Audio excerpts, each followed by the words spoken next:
오늘 본문 말씀은 바울이 총독 벨릭스 앞에서 그리고 자신을 고소한 그런 사람들 앞에서 자신을 변론하는, 변명하고 변증하는 그런 내용의 말씀이 되겠습니다.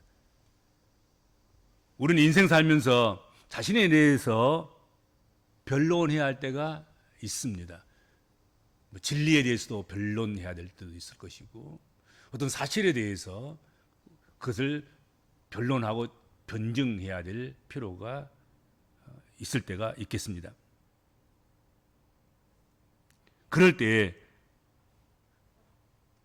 많은 사람들이 흥분부터 하려고 해요. 변론하기 전에 변론할 상황이 생기면 일상적인 그런 상태보다도 더 흥분된 상태에 놓여지기 쉽습니다. 그러다 보면은 정말로 변론해야 할 건 변론하지 못하고 딴 말하고 사실을 증거해야 되는데 사실을 증거하지 못하는 그런 우를 범할 때가 있습니다. 차분하고 담담하게 그리고 침착하게 변론해야 할 것입니다. 오히려 어떻게 보면 톤을 한 톤 더 낮추는 게 좋을 것 같아요. 뭐 높일 것이 아니라 그래서 자기가 지금 흥분을 하고 있다는 사실에 대해서 그것을 나타낼 것이 아니라 오히려 그럴수록 절제된 감성으로 또 톤을 좀 낮추어서 조용하게 차분하게 그렇게 침착하게 변증해야 되지 않겠는가 생각합니다. 분명하고 확신 있게 그렇게 변론하고 변명하고 변증하는 그런 바울의 모습 속에서 우리가 우리의 모습을 어떻게 보면 구축해 나가고 만들어 나가고 본받아 나가면 참 좋겠다 그런 생각을 해보게 됩니다. 오늘 말씀을 통해서 바울이 자신이 믿는 도에 대해서 어떻게 변론하고 있는가를 몇 가지로 한번 살펴보도록 하겠습니다. 첫 번째로 보면 자신이 믿는 신앙의 도에 대해서 침착성과 뛰어난 변호 역량을 가지고 변증하고 증거하는 것을 볼 수 있습니다. 바울은 나사렛 이단이라고 부르는 기독교를, 그리스도교를 지금 자신이 믿고 있다고 담대하게 시인합니다. 변론하고 변증합니다. 고백합니다. 그때 당시는 만약 나사렛 이단이라고 지목되면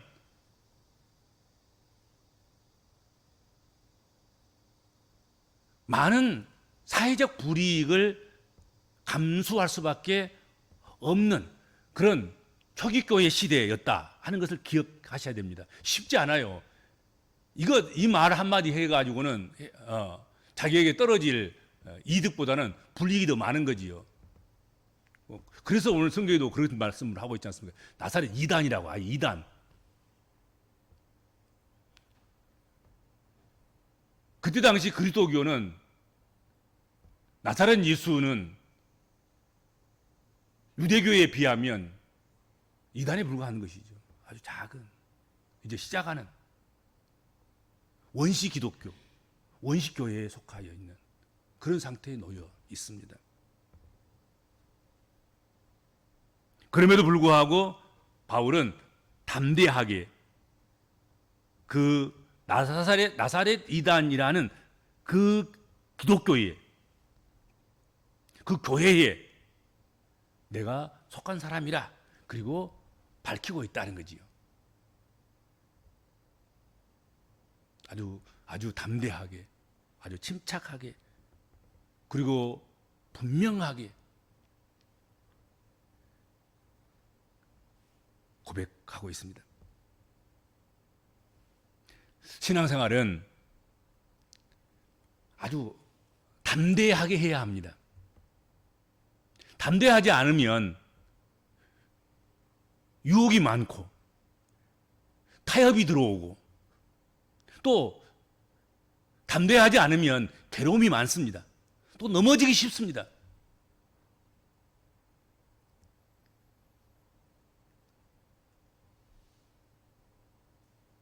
사랑하는 성도 여러분들,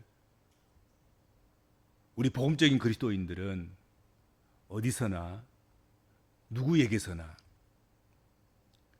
침착성과 뛰어난 변호 역량을 가지고 우리가 믿는 그 도에 대해서, 믿는 신앙에 대해서, 우리 주님에 대해서 담대하게 고백할 수 있는 그런 역량, 그런 힘, 그런 자세, 그런 태도, 이런 것을 갖추어 가야 하겠고 또 길러가야 되겠다 하는 것입니다. 그래야만 생명력 있는 신앙생활을 우리가 지속해 나갈 수가 있겠다 하는 것이죠. 초기 기독교에 대해서 얼마나 반감이 심한데도 불구하고 바울 사도는 가는 곳마다 만나는 사람들마다 내가 이 도에 속하여 있다, 이 도를 위해서라고 하면 내가 내 생명도 조금도 아끼지 않겠다, 내가 옥에 갇힌 것 외에는 나머지는 다 나와 같이 믿는 자가 되기를 바란다, 그런 고백을 하지 않습니까? 그렇죠. 그래서 변명하고 변증하고 그럴 때에 그 속에 담대함이 없으면 안 돼요. 옳은 것도 미정 아주 옳은 것도 확신 없이 그렇게 변명하면 옳은 것도 그런 것이 될 수 있어요. 옳은 것은 옳게 생명을 걸고 담대하게 그것을 증거하고 고백하고 그렇게 해야 될 것이다 하는 것입니다. 바울이 그것을 오늘 본문에서 보여주고 있는 거예요. 그리고 두 번째로 꺼리낌이 없는 양심으로 살게 힘쓴다 하고 바울 사도가 고백하고 있습니다.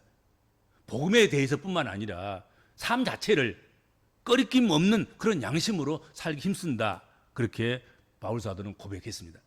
15절 말씀입니다. 하나님과 사람에 대하여 항상 양심에 꺼리낌 없기를 힘쓰노라, 그렇게 이야기합니다. 오늘 본문에서 요즘 세대를 일컬어서 양심을 잃어버린 세대라고 이야기합니다. 양심보다는 이익, 자기에게 돌아오는 그런 것들, 이것들이 더 우선시되는 시대에 살고 있습니다. 그래서 양심껏 살아가는 그런 사람이 그리 많지 않다고들 하지요. 그러나 요즘뿐만 아니라 바울 시대 역시, 성서 시대 역시, 아니 그 이전에도 디모데전서 4장 2절에서 보는 것처럼 화인 맞은 양심들이, 그런 사람들이 많다 하는 것입니다. 요즘만 그런 것이 아니에요. 요즘만 양심 팔아먹고 요즘만 가식으로 거짓으로 그렇게 위선으로 살아가는 사람이 많은 것이 아니라 성서 시대도 그랬고 성서 시대 이전에도 그렇고 사람 살아가는 곳에는 항상 그런 것이 있는 거죠.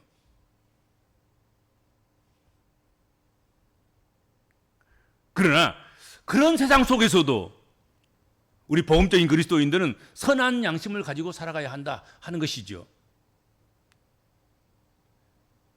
진실된 믿음은 선한 양심과 불가분적인 관계를 가지고 있음을 우리가 놓쳐서는 안 된다 하는 것입니다. 그러니까 진실된 믿음과 선한 양심은 따로 가는 것이 아니에요. 믿음은 진실한데 양심은 선하지 않다, 그건 말이 안 되는 거란 말이죠. 진실한 믿음이라면 양심도 진실하는 것이고, 진실한 양심을 가지고 있으면 믿음도 진실하게 갖게 되는 것이다 하는 것이죠.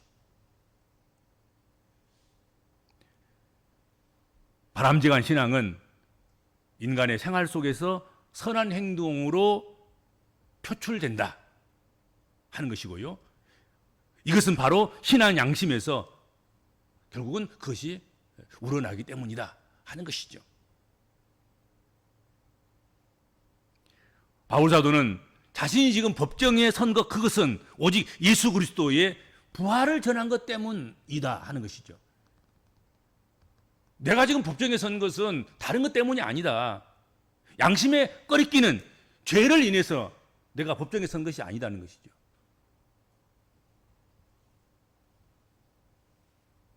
바울이 법정에 선 것은 지금 나사렛 교,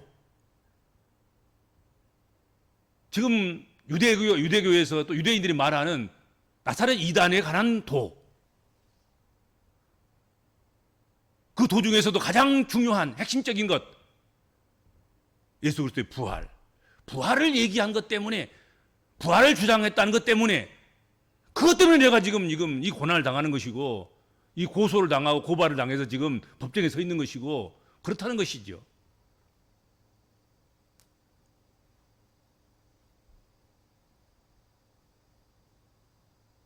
그러니까 도덕적으로나 윤리적으로나 세상적이나 그런 것으로 지금 법정에 서 있지 않다. 내가 서 있는 것은 신앙을 고백하기 때문이고, 내가 믿는 바를 증거하고 변증하고 간증하기 때문이고, 그걸 주장하기 때문이다 하는 것입니다. 성도는 바울과 같이 거짓이 없는 양심의 소유자가 되어야 됩니다. 그리고 누구에게든지 내가 하나님과 사람에게 항상 양심에 꺼리낌이 없이 사노라 하고 고백할 수 있어야 되겠다는 것이죠.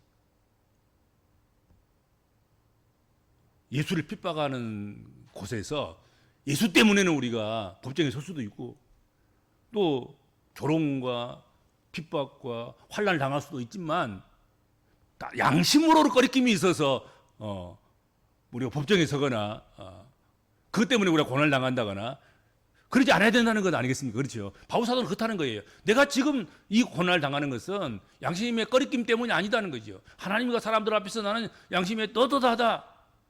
내가 지금 이 고난을 당하고 있는 이것은 내가 믿는 도에 대해서 내가 부활신앙을 가졌고 그것을 고백하고 그것을 증거했기 때문에, 그걸 전했기 때문이다 하는 것이죠.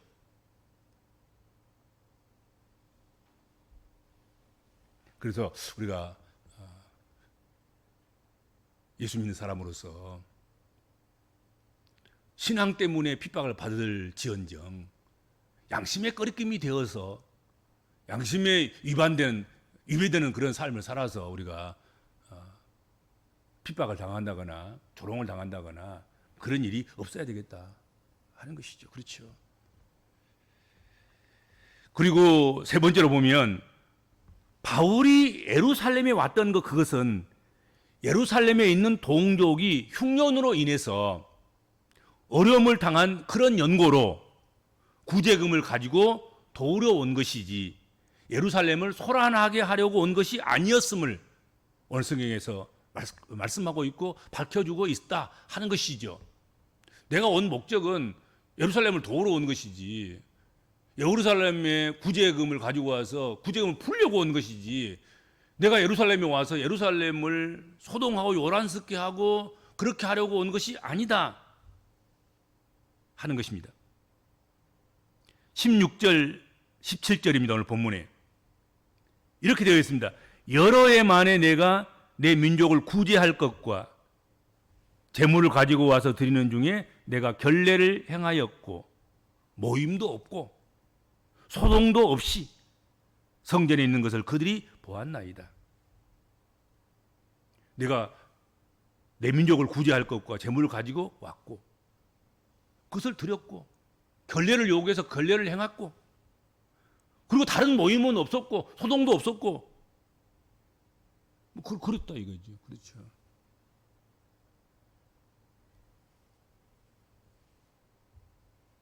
사도 바울은 많은 사람들이, 바울을 걱정해 주는 사람들이 예루살렘으로 가면 환난을 당할 것이라고 예루살렘행을 반대했습니다.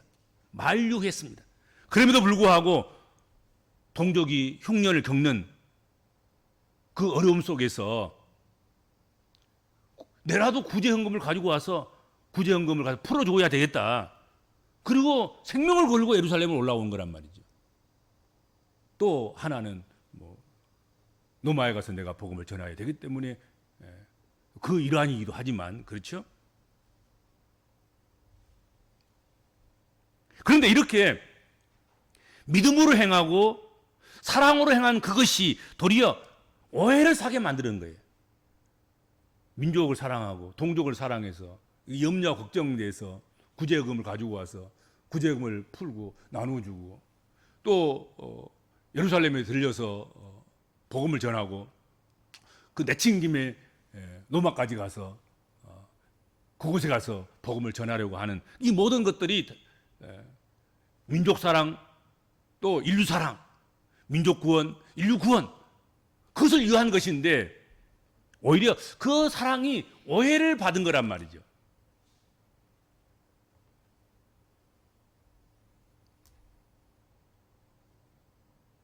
역시 일을 하려는 그런 사람들에게는 시기하는 자가 있고 때때로 아무것도 아닌 것 그런 일인데도 불구하고 오해를 사기도 해서 기진맥진할 때가 있습니다. 때때로 일이 힘든 것보다는 사람들에게 시달리는 그것이 더 힘들고 어려운 그런 경우가 많습니다. 주의 일을 하다 보면 일은 안 어려워. 새벽부터 밤이 늦도록까지 무슨 일에 빠져가지고 지쳐 살아간다 해도 그게 힘든 게 아닐 때가 많아요. 그건 힘들지 않아요. 그건 당연한 것이니까. 그러나 사랑으로 하는 것이 오히려 오해를 받아서 미움으로 돌아오고 사랑으로 한 그것을 오해해서 공격거리로 삼고 비난거리로 삼고 그런 문제가 발생할 때 정말로 힘든 거죠. 더 사랑으로 한 건 사랑으로 받아주면 참 좋겠고 긍휼을 베풀기 위해서 긍휼을 베풀었으면 긍휼을 받아주면 참 좋은데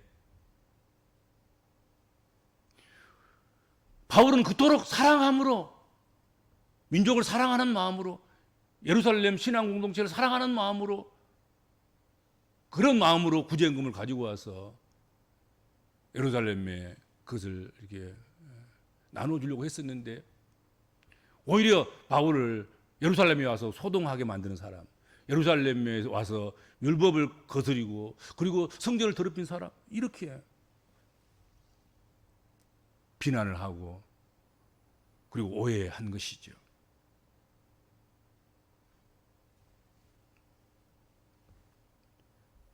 우리 주님은 또한 얼마나 많은 오해를 받으셨습니까? 그렇죠. 예수 그리스도의 삶은 전부가 다 오해의 삶일 거예요. 순간순간마다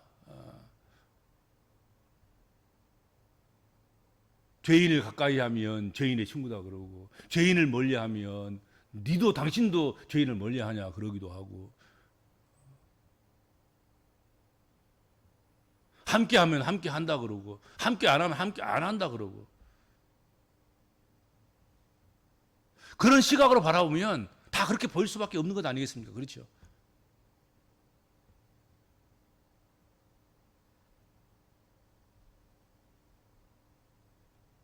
사랑으로 한 것이 싸잡아서 죄인의 동류로 그렇게 취급당하기도 했음을 우리는 잘 알고 있습니다. 예수님도 그랬고 제자들도 그랬고 특별히 오늘 본문에 나와 있는 사도 바울의 삶은 더욱 그랬다 하는 것이죠. 그러나 주님이나 또 제자들이나 특별히 바울 사도는 그런 오해가 무서워서 그런 비난이 무서워서 선을 행하지 못하는 그런 일은 없었다 하는 것이죠. 그렇죠. 그 중요한 것입니다. 선한 일을 하다 보면 사랑을 베풀다 보면 또 말씀에 따라서 말씀에 순종하는 그런 삶을 살다 보면 많은 오해를 사기도 하고 또 우리가 생각했던 것과는 전혀 다른 그런 측면에서 우리를 비난하기도 하고 조롱하기도 하고 마치 무엇인가 크게 잘못한 것처럼 그렇게 공격하기도 하지만 그것이 무서워서 우리가 행하려고 하는 사랑을 취소한다거나 선행을 멈춘다거나 의로운 일을 포기하는 그런 일이 있어서는 안 되겠다는 거죠. 그렇죠? 그렇게 하지 않았습니다. 주님도 그렇게 하지 않았습니다. 주님을 뒤따르는 제자들은 그렇게 하지 않았습니다. 바울 사도는 그렇게 하지 않았다 하는 것을 우리에게 보여주는 거지요. 성경은.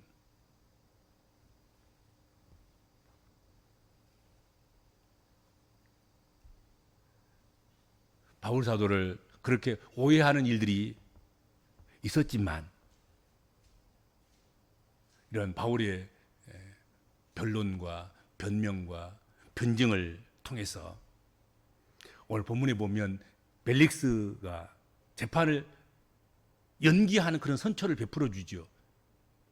막 몰아치고 휘몰아쳐서 그냥 그 분위기에 맞춰서 그냥 무슨 재판을 마무리 진다거나 형벌을 가한다거나 그렇지 않고 재판을 연기해서 차분하게 재판을 진행하도록 그렇게 만들어 가기도 하고 그런 선처를 베풀어 주신 거지요. 하나님께서 그렇게 하셨겠지만 역사하셨겠지만 그렇죠. 백부장에게 바울을 안전하게 지키되 그를 관대하게 대우하고 친구 중 아무나 그에게 접근하는 것이 있으면 금지하지 말라. 좀 자유롭게 그렇게 하도록 그렇게 만드는 모습들을 또 오늘 성경을 또 우리가 보게 됩니다. 그러니까 자기 변증을 오늘 바울처럼 자기 믿는 바를 변명하고 변증하고 고백할 때 바울처럼 그렇게 하면 그렇게 확신 있게 그렇게 진실하게 흔들리지 않고 요동하지 않고 오해가 있으나 비난을 받으나 한결같이 사랑으로 하다 보면 이렇게 인정도 없고 감정도 없는 법으로만 하려고 하는 그런 재판관들의 마음도 움직여주고 하나님께서 그들의 마음도 부드러워지게 하고 제수인 바울에게 오히려 선처를 베풀고 그 제수의 친구들이 오면 바울의 친구들이 오면 면회도 자유롭게 시켜주도록 하고 그런 조치까지 다 취해놓고 있지 않습니까? 다 취해준다는 말이죠. 그렇잖아요. 진실은 다 통하게 돼 있는 거예요. 그렇죠. 그리고 벨릭스는 바울에게서 예수 믿는 도에 대해서 자세히 듣기를 원하게 된 그런 모습을 오늘 성경을 통해서 우리가 깨닫게 된다, 또 보게 된다 하는 것이죠. 좀 더 듣고 싶다, 좀 더 자세히 듣고 싶다. 기회가 주어지면 내게 나사렛 예수의 도를 좀 알려달라. 그런 이제 일이 발생하게 된 것입니다.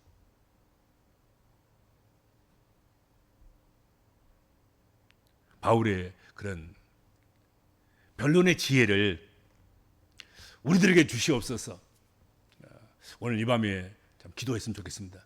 그래서 우리가 우리 믿는 바에 대해서 또 우리 자신의 어떤 행한 바를 다른 이에게 그걸 있는 그대로를 알려주고 또 변론하고 변명하고 증거해야 될 때 오늘 말씀처럼 바울이 그렇게 잠잠하게 침착하게 그리고 양심껏 진실하게 변명해 나가는 그런 모습을 보면서 하나님 우리에게도 그런 기회가 우리에게 주어지면 바울처럼 그렇게 변론하고 변명하고 변증하게 하시옵소서. 그런 총명을 주시고 그런 지혜를 주시고 그런 습관을 저희들에게 길러주시고 그런 도리를 우리에게 가르쳐 주시옵소서. 그렇게 오늘 이 밤에 기도하는 그런 귀한 밤이 되셨으면 좋겠습니다. 기도하시겠습니다. 주님, 저희들로 하여금